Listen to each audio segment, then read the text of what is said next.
Residents in the New South Wales Upper Hunter are on alert to evacuate after the Hunter River at Muswellbrook peaked at 9.9 metres at midnight. A major flood warning is in place for residents in Muswellbrook and Denman.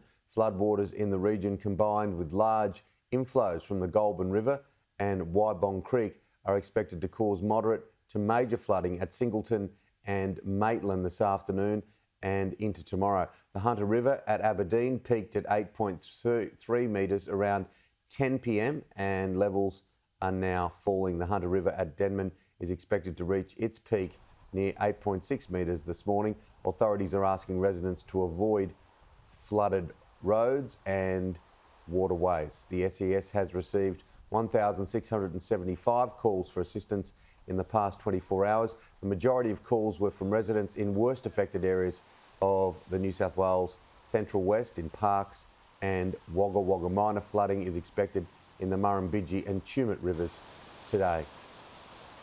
Meanwhile, several flood warnings are in place for rivers in Queensland as heavy rainfall sweeps across the state. Flash flooding has forced the closure of multiple roads, including the border crossing on the Mount Lindsay Highway. Bow Desert, Palin Creek and Rathdowney have been heavily affected. The SES has received 48 calls for assistance since 5 p.m. yesterday.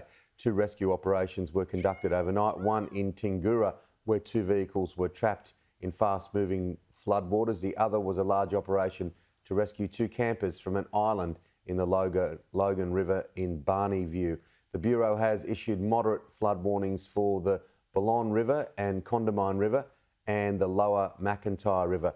Minor flood warnings have been issued for the Dawson River and Teresa Creek, Colin River, Lower Barcoo River, Mooney River and Peru River. A man was pulled from floodwaters yesterday in central Queensland after driving his ute into a flood-watered area.